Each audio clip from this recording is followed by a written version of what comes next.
दीपक देता है रोशनी फैलाने की प्रेरणा, फलदायी वृक्ष देता है देने की प्रेरणा, मधुबन देता है महकते रहने की प्रेरणा, महान व्यक्ति देते हैं जीवन जीने की प्रेरणा।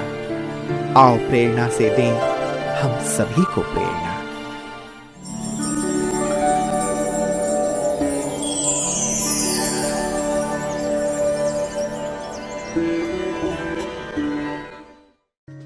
बोरीवली भारत के महाराष्ट्र राज्य में स्थित मुंबई शहर का एक प्रमुख उपनगर है। ये संजय गांधी नेशनल पार्क, कान्हेरी गुफाएं और वाटर किंगडम के लिए जाना जाता है। बोरीवली के ब्रह्मा कुमारी ईश्वरीय विश्वविद्यालय की सह संचालिका ब्रह्मा कुमारी संगीता दीदी जी है। आपका जन्म 1971 में मध्य प्रदेश के सुजालपुर में हुआ। बचपन से ही आपको कलाकारिता, नृत्य कला आदि में विशेष रुचि रही है। आप सरलता, रमणीकता, सहनशीलता, धैर्यता आदि दिव्य गुणों से परिपूर्ण मर्यादित आत्मा है। 1976 में आपको सुजालपुर में ही ईश्वरीय ज्ञान की प्राप्ति हुई तथा 1980 में आपने अव्यक्त बाप दादा से ईश्वरीय मिलन का अनुभव किया। इंदौर कन्या छात्रावास में शिक्षा संपन्न कर 1992 में आपने अपना संपूर्ण जीवन परमात्मा की सेवा में समर्पित कर दिया। तत्पश्चात जबलपुर, जगदलपुर, भिलाई और मुंबई बोरीवली सब जोन के प्राय सभी सेवा स्थानों पर सेवाएं प्रदान करते हुए 1996 से आप बोरीवली में दिव्या दीदी जी के विशेष सहयोगी बनकर अपनी सेवाएं प्रदान कर रही हैं। आपका आदर्शमय जीवन सभी के लिए प्रेरणादायक है।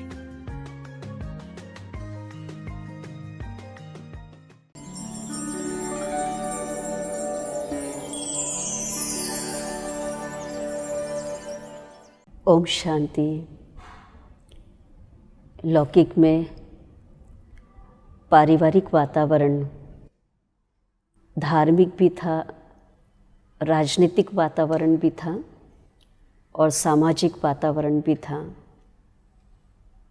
धार्मिक वातावरण होने के कारण परिवार में काफ़ी संत महंत का आना जाना होता था, उनके सत्संग भी चलते थे। और राजनीतिक वातावरण होने के कारण काफ़ी बड़े बड़े नेताओं का भी घर में आना जाना होता था। और सामाजिक वातावरण होने के कारण समाज से जुड़े हुए कई लोगों से मिलना ये एक परिवार का वातावरण था।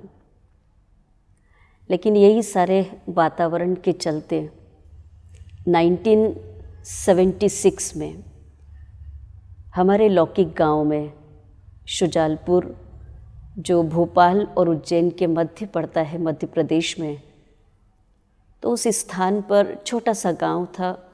उस स्थान पर एक मंदिर के अंदर ब्रह्मा कुमारी की तरफ से प्रदर्शनी का आयोजन किया गया। अब चूंकि घर में धार्मिक वातावरण होने के कारण काफ़ी संत महंत परिवार में आते जाते थे, सत्संग करते थे। और जो महंत हमारे घर में आते थे उनके एक शिष्य थे।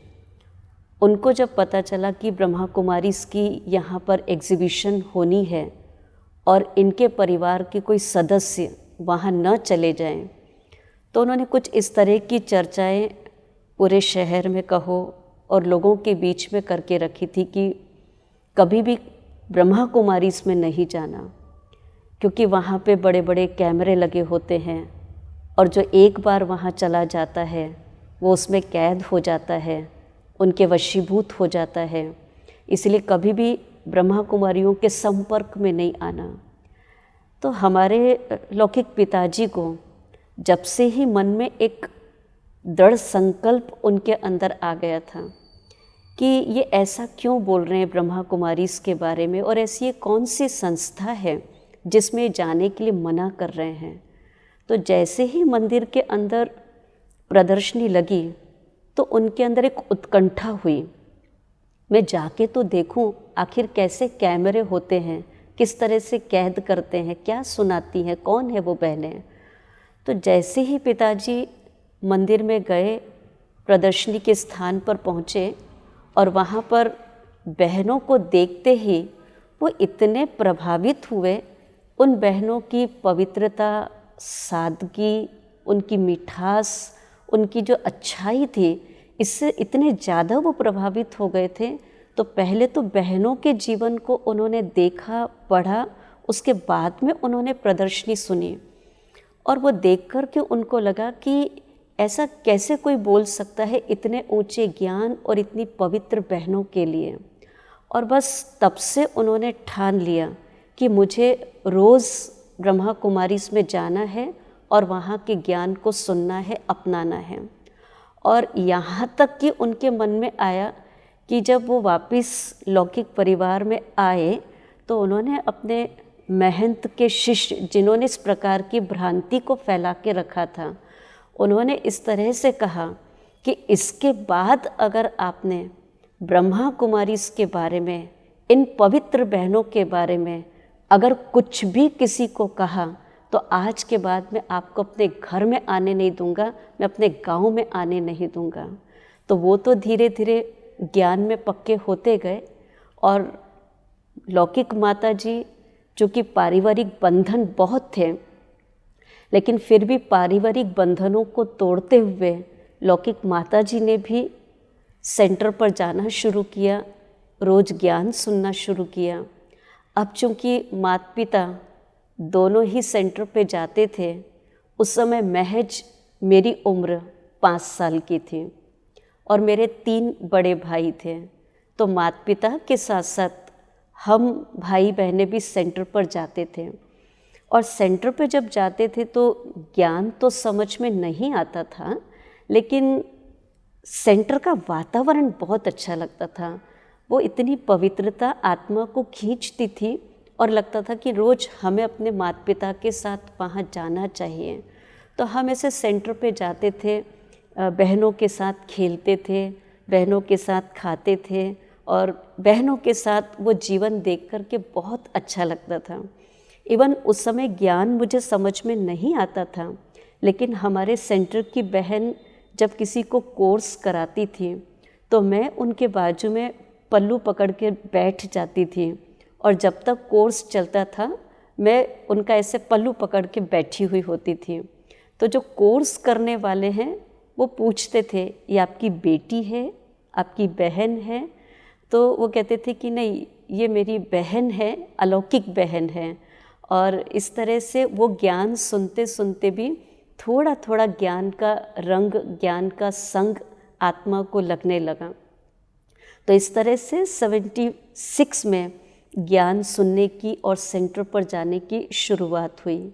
1977 में पहली बार लौकिक माता पिता का माउंट आबू जाना हुआ। तब हम बहुत छोटे थे, हम नहीं गए थे, लेकिन माता पिता का आबू बाबा मिलन के लिए जाना हुआ। लेकिन 1980 की बात है, 1980 में जब उज्जैन में सिंहस्थ का मेला लगा और सिंहस्थ मेले के समय पर चूँकि हमारा लौकिक गांव उज्जैन से काफ़ी नज़दीक था, तो बड़ी दादी जी, प्रकाशमणि दादी जी, वो सिंहस्थ मेले के लिए उज्जैन आने वाले थे। उसके पहले दादी जी हमारे लौकिक परिवार में आए, लौकिक घर में आए। तो बड़ी दादी जी, जगदीश भाई, मोहिनी बहन, इन सब वरिष्ठ भाई बहनों का हमारे लौकिक परिवार में आना हुआ और लौकिक घर में बाबा का कमरा बनाया हुआ था। तो उस कमरे का उद्घाटन हमारी दादी जी ने, दादी जी के शुभ हस्तों से हुआ और हम बहुत छोटे छोटे बच्चे थे। लेकिन उस समय पर जब दादी घर पे आए थे और फुल डे दादी हमारे घर पे थे, तो दादी के साथ इतना मिलना जुलना होता था। कोई गीत सुना रहा है, कोई कविताएं सुना रहा है, कोई डांस कर रहा है दादी के सामने, और ऐसा लगता था कि सच में यही हमारी सच्ची दादी है, ये हमारी अपनी दादी हैं। तो इतना दादी के साथ हम सब घुल मिल गए थे। और फिर दादी जी का हमारे गांव में और भी भाई बहनों के घर में जाना हो रहा था, तो दादी जी मुझे अपनी गोद में, कार में अपनी गोद में बिठा करके सब जगह पर दादी अपने साथ लेकर के जाती थी। तो बहुत अपनत्व की फीलिंग दादी जी के साथ आती थी। और बस उसी 1980 में भी पूरे परिवार का माउंट आबू बाबा मिलन के लिए जाना हुआ। जब बाबा ओम शांति भवन के हॉल में आते थे तो हम सभी बाबा मिलन के लिए 1980 में आबू गए। और उम्र बहुत छोटी थी, लेकिन उस समय बाबा ने पूरे परिवार को भी बहुत अच्छे वरदान दिए। एक एक परिवार के सदस्य को भी बहुत अच्छे अच्छे वरदानों से बाबा ने सजाया। तो इस तरह से बहुत बचपन से ही दादियों की, प्यारे बाबा की दृष्टि हम लोगों के ऊपर पड़ती रहे। 1983 में इंदौर में कुमारियों के लिए एक हॉस्टल का निर्माण किया गया। और जिस हॉस्टल में जिन कुमारियों के पेरेंट्स ज्ञान में चलते थे, उन कुमारियों को 6 क्लास से वहाँ पर रखा जाता था, ताकि उन कुमारियों के अंदर एक अच्छे संस्कार आ सकें और वो अपनी लौकिक पढ़ाई भी अच्छे से कर सकें। तो जैसे ही वो हॉस्टल का निर्माण हुआ, मेरे लौकिक पिताजी को था कि मुझे भी अपनी बच्ची को ऐसे हॉस्टल में रखना है जहाँ इसको एक अच्छे नए संस्कारों की नींव मिले और ये बहुत सुसंस्कारी बन सके, लौकिक पढ़ाई में भी आगे जा सके और अलौकिक जीवन में भी आगे जा सके।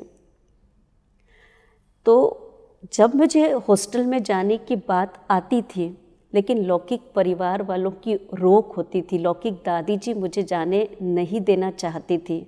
और वो जब जब हॉस्टल में जाने की बात आती थी तो दादी जी जो है वो बहुत नाराज़ होती थी।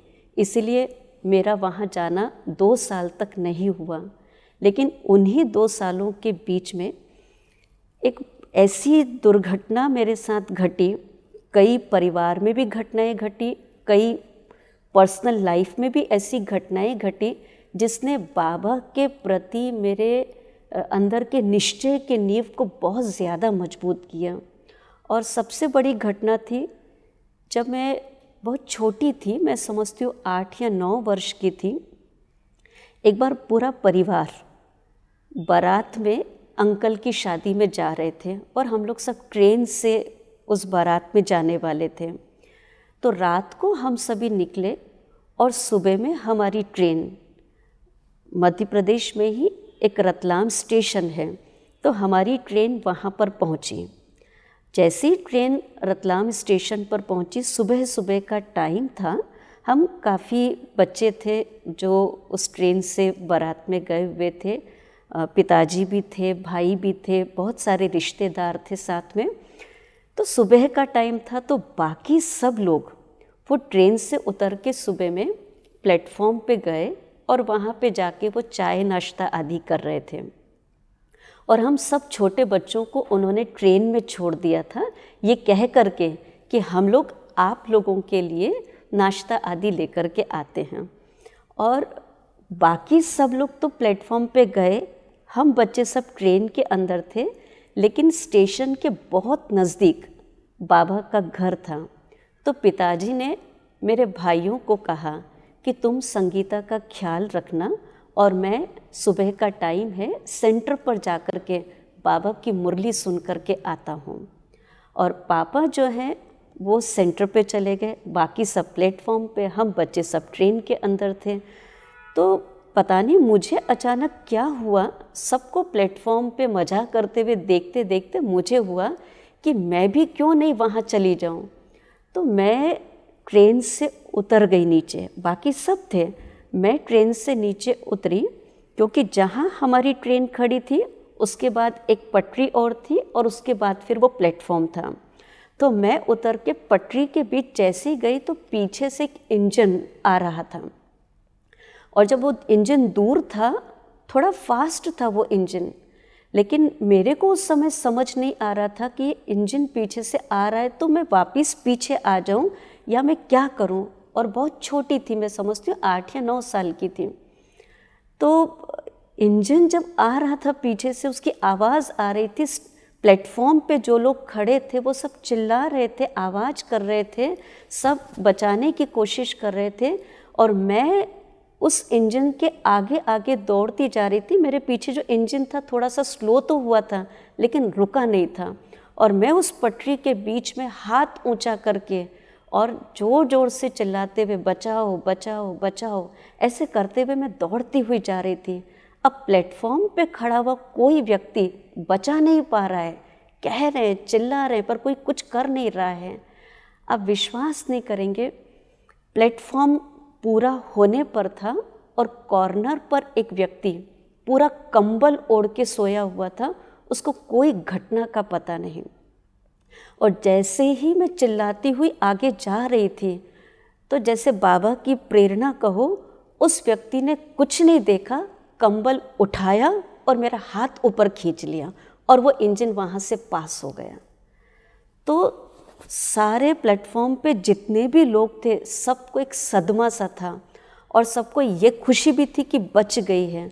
और जैसे ही पापा सेंटर पे से वापस सबके बीच में पहुँचे तो सब ने कहना शुरू कर दिया, कहाँ बच्ची को छोड़ करके चले गए थे, ऐसे छोड़ के नहीं जाना चाहिए था।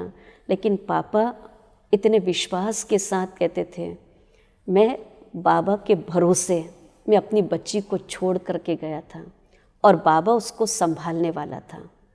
बाबा की है, बाबा की रहेगी, और बाबा ने अगर उसको बचाया है तो ज़रूर उसको उससे कोई खास सेवा करानी होगी।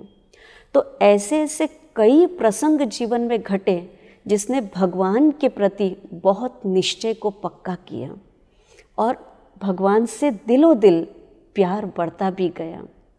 और फिर जब 1985 की बात है, इंदौर में जो हॉस्टल की बात मैं कह रही थी, तो 85 में मुझे हॉस्टल में जाने का अवसर मिला, क्योंकि उसके पहले लौकिक दादी जी जो मना करती थी हॉस्टल में जाने के लिए, उन्होंने देह त्याग किया और मेरे हॉस्टल जाने के लिए मेरे लिए जैसे रास्ता खुल गया।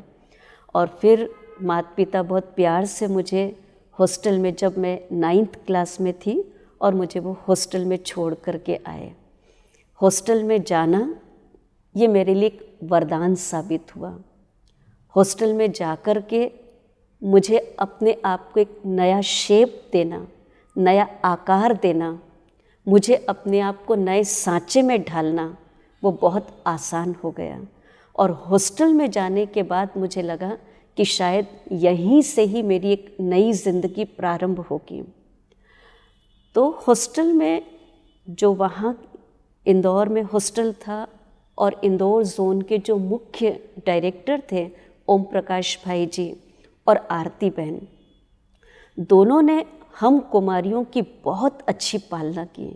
बहुत प्यार से उन्होंने पाला और बहुत अच्छे से ज्ञान योग से हमको संवारा भी और संभाला भी। हमको ऐसे महसूस होता था कि हमने साकार में मम्मा बाबा को तो नहीं देखा, पर यही हमारे लिए मम्मा बाबा हैं जो हमारे जीवन को सजा रहे हैं। और उनके रहते हमने हॉस्टल में रहना शुरू किया, लौकिक पढ़ाई भी करते गए और साथ साथ ज्ञान योग से अपने जीवन को संवारते भी गए। और हॉस्टल की दिनचर्या बहुत टाइट होती थी। सुबह अमृत वेले से लेकर के रात सोने तक हम कोई ना कोई दिनचर्या में अपने आप को बिजी रखते थे। हॉस्टल में बहुत सारी कलाओं में निपुण होने की हमको एक चांस मिला, एक योग्यता हमारी वहाँ बढ़ती गई और बहुत कुछ वहाँ सीखने का मौका मिला। जो हॉस्टल की हमारी वार्डन थी करुणा दीदी, वो मेरे लिए जैसे एक प्रेरणा स्रोत थी, क्योंकि करुणा दीदी को जब भी मैं योग में देखती थी वो इतनी बाबा की याद में खोई हुई होती थी, इतने प्यार से वो बाबा को याद कर रही होती थी। और वो इतनी अच्छी अच्छी हमको ज्ञान की बातें सुनाती थी, ऐसे लगता था जैसे कोई एक सच्ची गोपिका है। तो मैं जब उनकी बात को सुनती थी, उनकी योग युक्त स्थिति को देखती थी, तो मैं अंदर ही अंदर अपने संकल्प को पक्का करती जाती थी कि अगर मुझे ब्रह्मा कुमारी बनना है तो मुझे इनके जैसा बनना है। मुझे अपने जीवन की धारणाएं बनानी है तो मुझे करुणा दीदी जैसी बनानी है। और बहुत प्यार से वो हमारी पालना भी करते थे और बहुत अच्छी शिक्षाओं से हमें संवारती भी थी। क्योंकि हॉस्टल में हम कुमारियाँ बड़ी थी, हमसे छोटी भी कुछ कुमारियाँ थीं, तो उन छोटी कुमारियों की उनकी देखरेख करना, उनकी कबर्ड्स को ठीक करना, उनका सब प्रकार का ध्यान रखना, वो जवाबदारी भी हमको वहाँ पर सिखाई जाती थी। तो तब से ही हमारे अंदर एक जवाबदारी का गुण वो बढ़ता चला गया। लेकिन 11th-12th हॉस्टल में रहते रहते कंप्लीट किया और 11th-12th में मैंने साइंस लिया था और बहुत अच्छी स्टडी चल रही थी, बहुत अच्छे मार्क्स भी आते थे।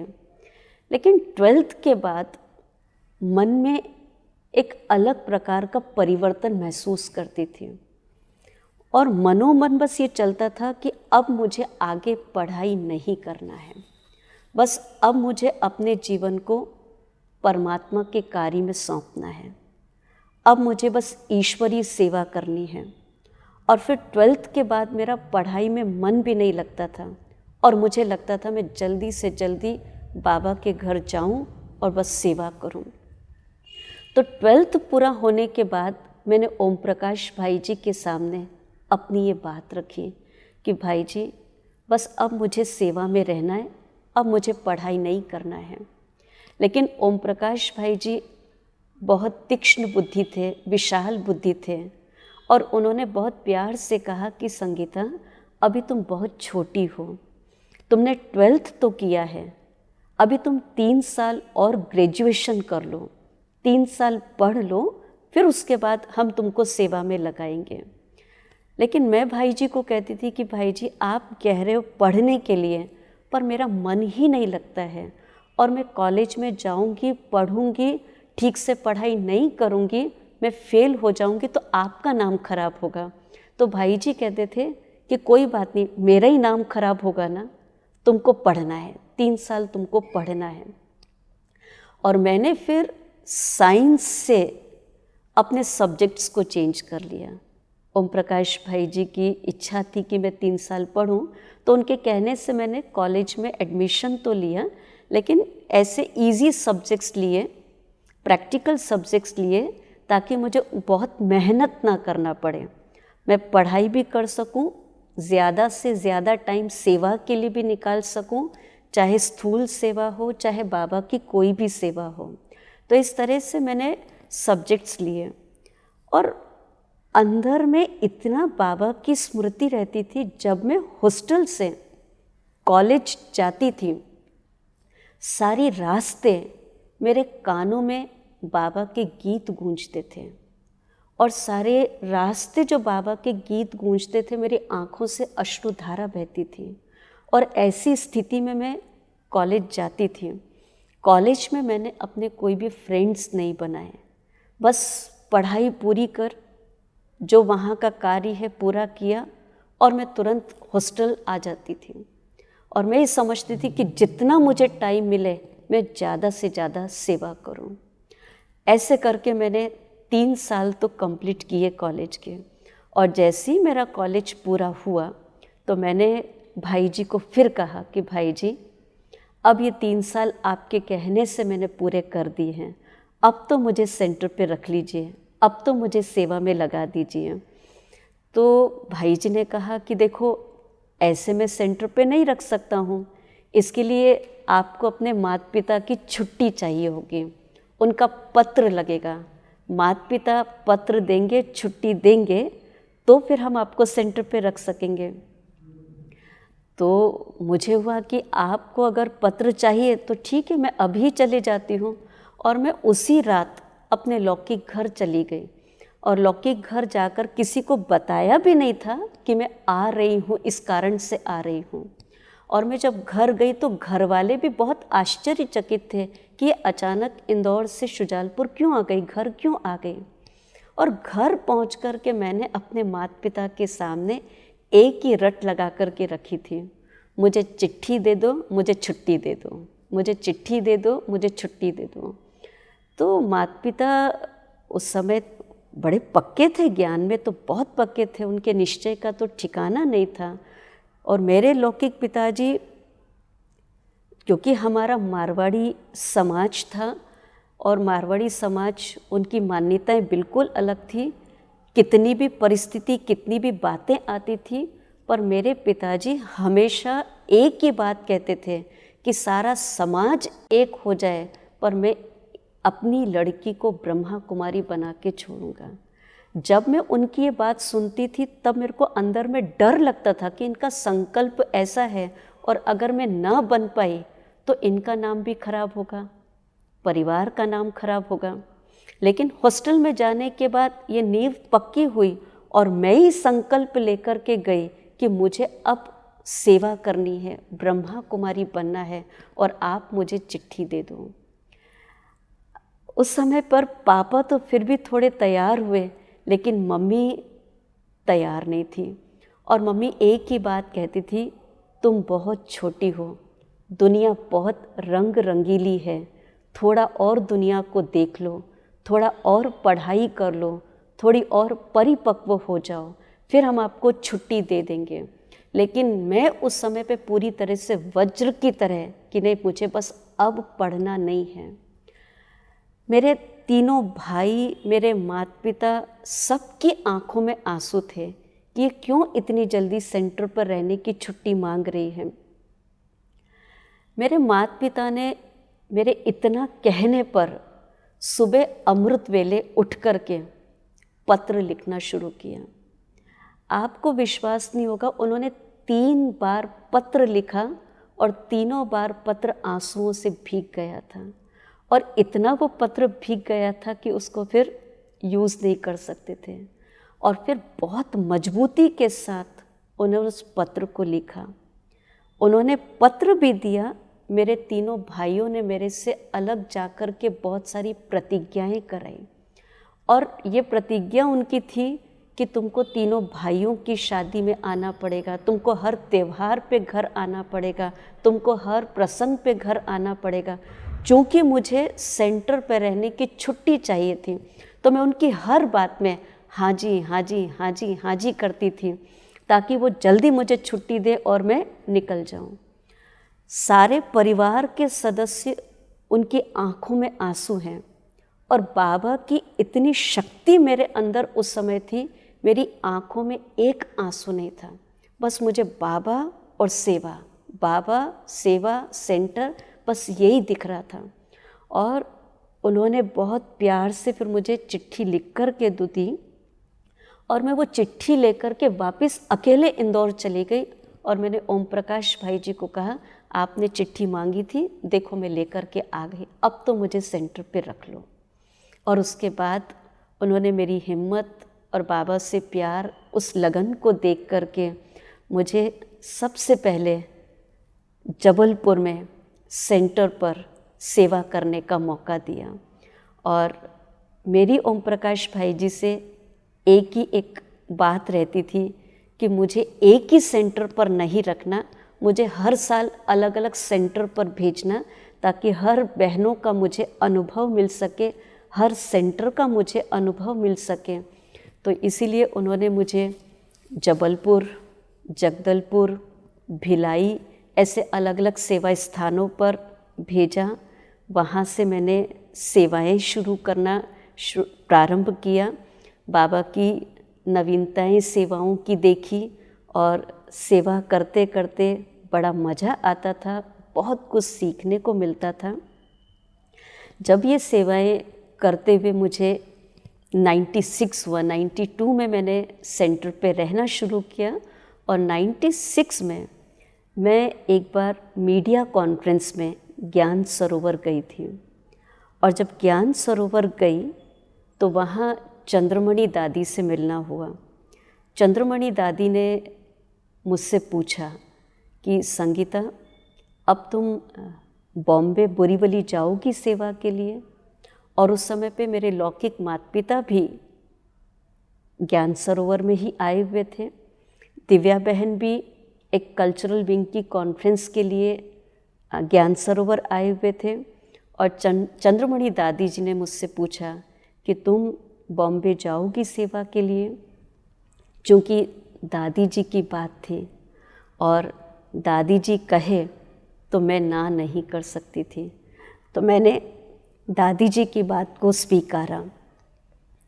क्योंकि जब 92 में सेंटर पर रहने के लिए आई थी तो पांडव भवन में चंद्रमणि दादी जी, रतन मोहिनी दादी जी, ऐसी वरिष्ठ बहनों और दादियों की ट्रेनिंग करके हम आए थे।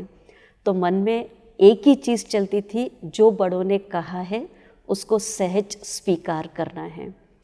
जैसा बड़े कहेंगे मेरे कल्याण के लिए कहेंगे। तो इसीलिए जब 96 में चंद्रमणि दादी जी ने मुझसे पूछा कि तुम बॉम्बे जाओगी, तो मैंने सहर्ष उसको स्वीकार किया। और उसके बाद दादी जी ने मुझे बोरीवली में दिव्या बहन के साथ सेवा के लिए भेजा। 96 से मैंने बोरीवली में सेवाओं के क्षेत्र में प्रवेश किया।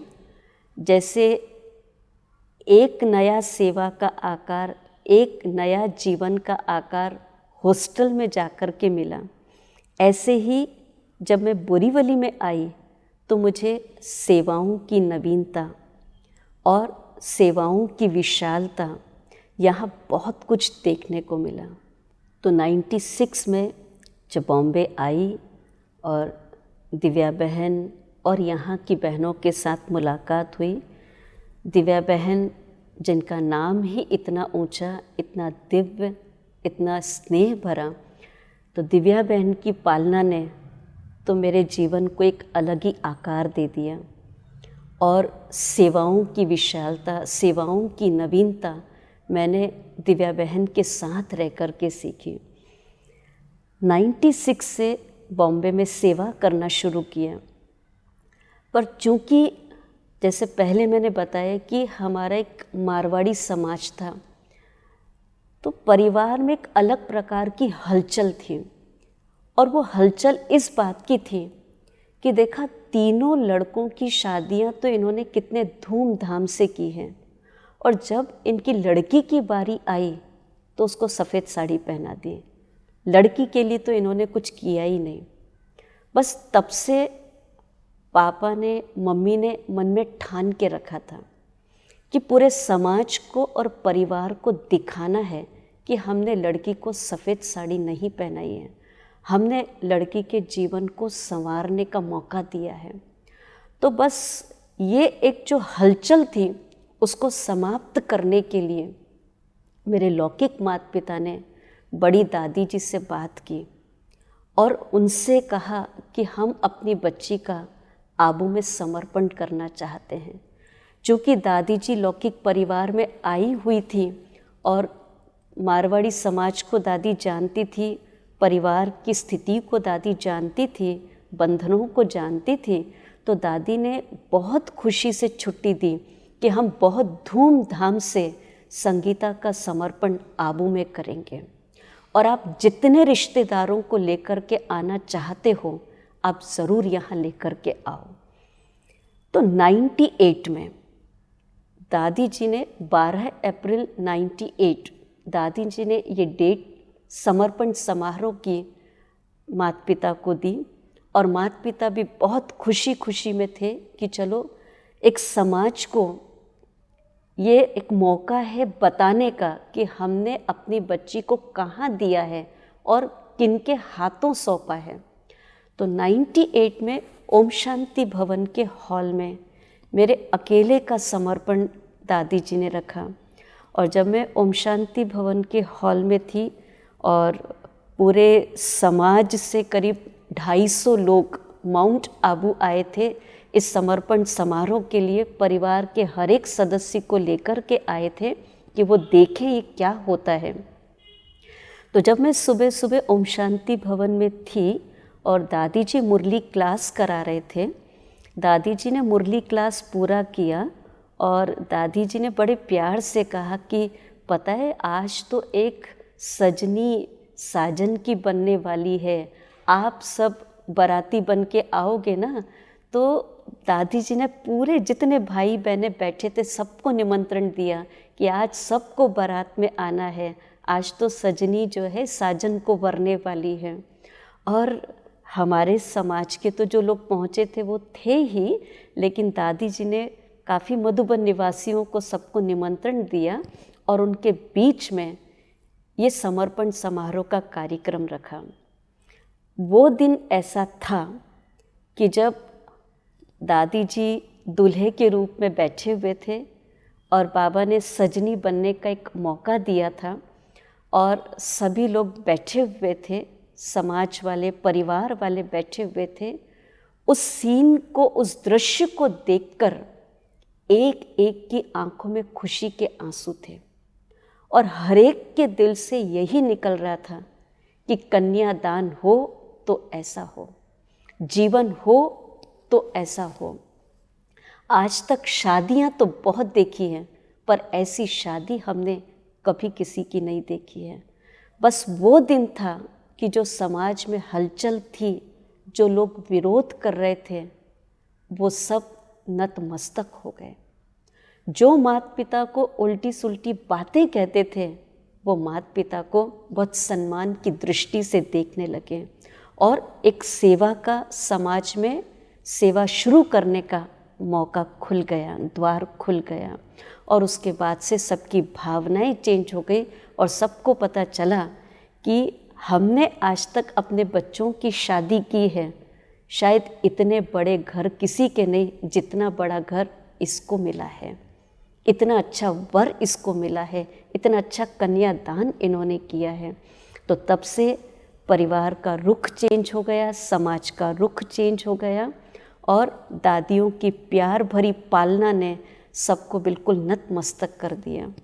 तो 98 से समर्पण के बाद जीवन का जो बदलाव आया, बस एक बाबा और एक मैं।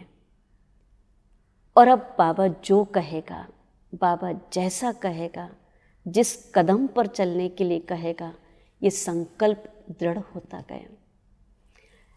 मैंने अपने जीवन के लिए विशेष पुरुषार्थ, मैं इसी बात पे ध्यान रखती थी क्योंकि जब मैं हॉस्टल में थी तो मैं अपने बेड के सामने एक स्लोगन, जो बाबा की अव्यक्त मुरली का एक टाइटल था, डिले इज डेंजर,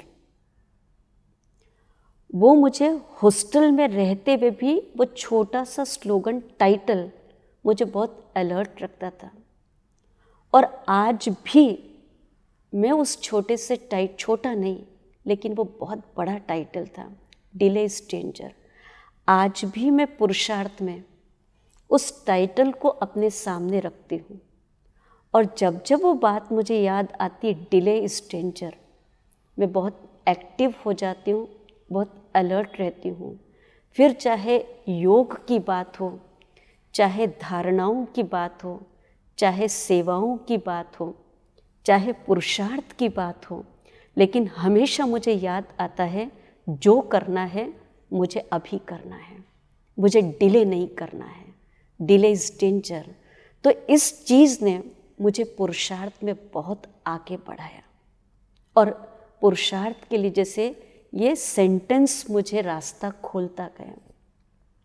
और साथ साथ अब चूँकि समय इतना नज़दीक आता जा रहा है तो इस समय की नज़दीकता को देख करके हमेशा एक ही संकल्प होता है और जो मैं अपने ऊपर भी ध्यान देती हूँ और मैं चाहती भी हूँ कि अब हमें कोई भी बात के विस्तार में नहीं जाना है। जितना हो सके हर बात को फुल स्टॉप लगाते चलें, बिंदी लगाते चलें। जितना विस्तार उसमें कोई फ़ायदा नहीं है, लेकिन उसको जितना हम समेट लेंगे उतना मेरा समय भी बचेगा, मेरी एनर्जी भी बचेगी। तो इसीलिए मैं अपने अंतिम समय को ध्यान में रखते हुए अपनी सूक्ष्म पुरुषार्थ के लिए इस बात पर ज़्यादा अटेंशन देती हूँ कि बस कोई भी बात है उसके मुझे विस्तार में नहीं जाना है। बस जो बात हो गई, जितना हो सके उसको जल्द से जल्द बिंदु लगा देना है। और बाकी सभी के लिए भी मैं यही कहना चाहूँगी कि समय बहुत नज़दीक आता जा रहा है और समय के प्रति बाबा हमें सूचनाएं भी दे रहे हैं। तो अब हमें किसी भी प्रकार से समस्या स्वरूप नहीं बनना है, लेकिन हर प्रकार से समाधान स्वरूप बनना है। और कोई भी प्रकार के विघ्न जो हमारे सामने आते हैं, तो विघ्नों को देख करके घबराना नहीं है, पर मुझे निर्विघ्न बनना है। निर्विघ्न स्वयं के लिए भी बनना है, निर्विघ्न हमारे सेंटर के वातावरण को भी बनाना है और निर्विघ्न आसपास के वातावरण को भी बनाना है। तो इस तरह से अगर हम छोटी छोटी बातों को ध्यान में रखते हुए चलेंगे तो ज़रूर बाबा की जो आश है उसको हम बहुत अच्छे से पूर्ण कर सकेंगे और अपने अंतिम समय की भी हम बहुत अच्छी तैयारी कर सकेंगे। ऐसी ही शुभ प्रेरणाएं जो हमारे वरिष्ठ दादियों ने हमारे जीवन को संवारा, वरिष्ठ भाइयों ने संवारा, यहाँ तक कि जितनी भी दादियाँ हैं सभी दादियों की बहुत प्यार भरी पालना मिली। मैं इसमें एक प्रसंग और जोड़ना चाहती हूँ कि जब एक बार माउंट आबू में ट्रांसपोर्ट ट्रेवल विंग की नेशनल कॉन्फ्रेंस थी, बहुत बड़ी कॉन्फ्रेंस थी, और उस कॉन्फ्रेंस में मुझे 10 मिनट बोलना था, स्पीच देना था। और उस कॉन्फ्रेंस में स्टेज पर जानकी दादी जी भी विराजमान थे। जब कॉन्फ्रेंस चल रही थी और मुझे 10 मिनट का स्पीच देना था, तो मैंने वो स्पीच दिया। और स्पीच देने के बाद जब मैं अपनी सीट पर बैठी तो दादी जी ने डायमंड हॉल के पीछे जो सिटिंग रूम था, दादी जी वहाँ बैठे थे और दादी जी ने अपनी साथ वाली बहन को कहा कि उस बहन को बुला के लाओ जिन्होंने अभी ये स्पीच दिया है। तो जब वो बहन मुझे स्टेज से बुलाने के लिए आई कि दादी जी आपको बुला रही हैं, मैं जब वहाँ कमरे में गई तो मुझे थोड़ा सा डर लगने लगा, कुछ मैंने गलत तो नहीं बोला, दादी जी मुझे क्यों बुला रहे हैं। और मैं जैसी दादी के सम्मुख गई, दादी ने मेरे हाथ में हाथ दे कर के बहुत देर तक दादी ने मुझे दृष्टि दी, बहुत प्यार भरी दृष्टि दी। और दादी ने कहा कि तुम कितना अच्छा बोल रही थी, तुम कितना मीठा बोल रही थी, तुम कितना योग युक्त बोल रही थी, तुमसे बाबा बहुत सेवाएं कराएगा। और फिर स्टेज से ही प्रोग्राम चल रहा है, दादी जी ने दिव्या बहन को भी बुलाया। और दिव्या बहन को भी जब वहाँ पर बुलाया अंदर, तो दादी जी ने कहा कि ये आपके साथ रहती। तो दिव्या बहन ने कहा कि हाँ दादी, ये मेरे साथ रहती, मेरे साथ सेवा करती है। तो दादी ने बहन को भी कहा कि तो इतना अच्छा बोलती थी, इतना मीठा बोलती थी, और बाबा इससे बहुत सेवाएं कराएगा।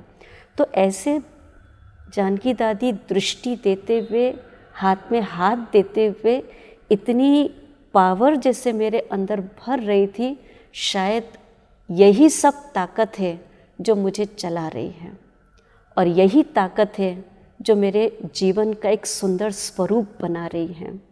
तो मैं हमेशा ही एक कहती हूँ कि जीवन उसी की निखरती है, जीवन उसी की निखरती है जिस पर प्रभु की नज़र होती है।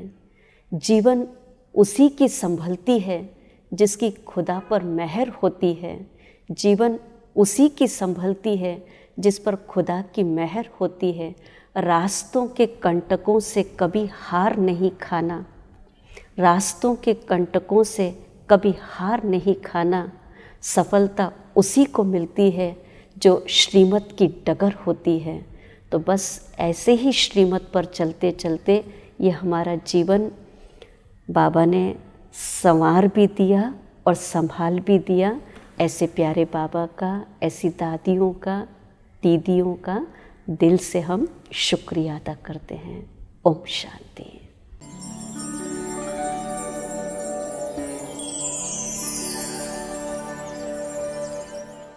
दीदी जी के बारे में मैं कुछ क्वालिटीज़ उनके शेयर करना चाहूँगी कि उनमें बहुत ज़्यादा उमंग उत्साह है और उनके संग रहने वालों में भी वो उमंग उत्साह बढ़ते रहते हैं। तो हमें जब सेवा करते हैं तो वो इक्वल डिवीज़न ऑफ सेवा करते हैं, ताकि वो ये माइंड में रखते हैं कि उनके अंग संग रहने वाले हर एक सिस्टर ऑलराउंडर बन जाए। फिर अगर हम दीदी जी को देखते हैं तो वो बहुत ही एक क्रिएटिव राइटर है, एक वंडरफुल स्पीकर है, और उनके जो भी वर्ड्स है वो हमेशा सबके दिल को छू जाते हैं। और वो मल्टी टैलेंटेड भी है, और 24/7 अगर हम उनको देखते हैं तो वो सेवा में सदा हाजिर होते हैं। और जब भी वो सेवा करते हैं तो हमने कभी भी ये नहीं देखा कि उनके चेहरे पे से कभी भी खुशी गुम हो गई हो, वो सदा खुश रहते हैं। संगीता बहन बोरीवली सब जोन में करीब 30 वर्षों से अपनी सेवाएं दे रही हैं और हमारे अंग संग रह कर के बाबा की बहुत ही सुंदर सेवाएं कर रही है। और उनका नेचर ऐसा है, मिलनसार है, मनोरंजन का भी नेचर है। बहुत अच्छी शायरियाँ, ड्रामा, गीत, कविताएं आदि भी लिखने की एक कला है। और मैंने देखा कि जो हमारे 7, 8, 10 बहनें रहती हैं तो उनका केयरिंग नेचर भी है कि सभी का हर प्रकार से वो ख्याल करती है और अथक सेवाधारी है। हमने ये देखा है उनकी अनेक विशेषताएं हैं। बहुत ही प्रेम से नयों की पालना करती है और हर सेवा के लिए सदा एवर रेडी। जैसे कि बाबा कहते हैं ऐसे ऑल राउंड सेवाधारी है। मुरली सुनाना, कोर्स कराना, फिर शायरियाँ बनाना, ज्ञान युक्त शायरियाँ बनाना, गीत बनाना, यहाँ तक कि ज्ञान युक्त कव्वालियाँ भी बनाना। और कई उनके छोटे छोटे ड्रामा भी हमने देखे हैं जिसमें उन्होंने ज्ञान की बहुत गहराई को समझकर सबके सामने प्रस्तुत किया। उनकी महिमा में हम क्या शब्द कहें, कुछ कविता के रूप में हम आपको सुनाना चाहेंगे। हृदय से सम्मान की महिमा करते हैं हम दीदी जी आपकी। गुणों में हो लक्ष्मी सी धनी, दिव्यता की सुंदर मूरत हो आप। भावों की माला से भरी एक प्रेरणादायी कविता हो आप। है माँ सी सूरत आपकी, देखकर रूहानी सानिध्य सबको पूर्ण करती सर्व तमन्ना हो आप। सबकी दुआएं पाकर रूल करते हो सबके दिलों पर आप। पूजे जिसको सारा जग, ऐसी सच्ची शीतला हो आप। खुशियों का जीवन में दीप लिए, प्रेममयी मधुर संगीत हो आप। संगीता बहन बहुत ही प्यारी, सिंपल और सैंपल वाली पर्सनालिटी है। हमेशा खुश रहना, सबको खुश करना, शुभ चिंतन और दुआएं देना, ये उनका नेचुरल नेचर है। आपसे जुड़े हुए 15 वर्ष हुए मुझे, और जिसमें प्रभु उपवन बाबा के घर आना, उसमें मेरा नहीं सभी का, हम सब का यही है कि हमें संगीता बहन को देखना है, उनसे मिलना है, बातें करना है और उनके साथ सेवा में जुड़ना है। ये सब बहुत अच्छा लगता है, और ये अच्छा इसलिए लगता है कि हमें निरंतर बाबा के साथ की अनुभूति होती है। संगीता दीदी जी के संग में सच्चा गीता ज्ञान हमें प्राप्त हुआ है, जिसके कारण हम बाबा के इतने करीब आ चुके हैं। क्योंकि दीदी जब मुरली सुनाते हैं तो इतनी दिल में छप जाती है ना, कि रमणीक तरह से ज्ञान सुनाते, ज्ञान की बड़ी बड़ी बातों को आप बहुत ही सहज करके सुनाते हैं। ये आपकी बहुत ही सुंदर विशेषता है। साथ साथ हमने देखा है कि आपके अंदर रमणीकता और गंभीरता, स्नेह और शक्ति का अनोखा बैलेंस है, जिसके कारण हमारे अंदर भी ये एक प्रेरणादायी काम करता है।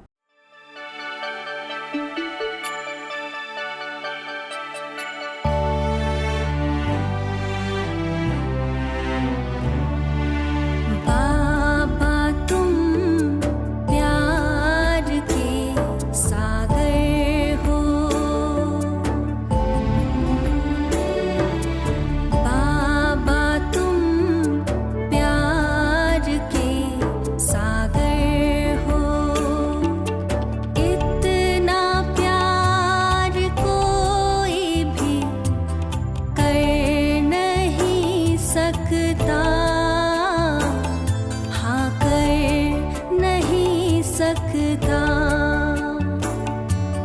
बाबा तुम ही तो रत्नागर हो। बाबा तुम ही तो रत्नागर हो। ज्ञान रत्नों से झोली कोई भर नहीं सकता। हाँ, भर नहीं सकता। बाबा तुम प्यार के सागर हो।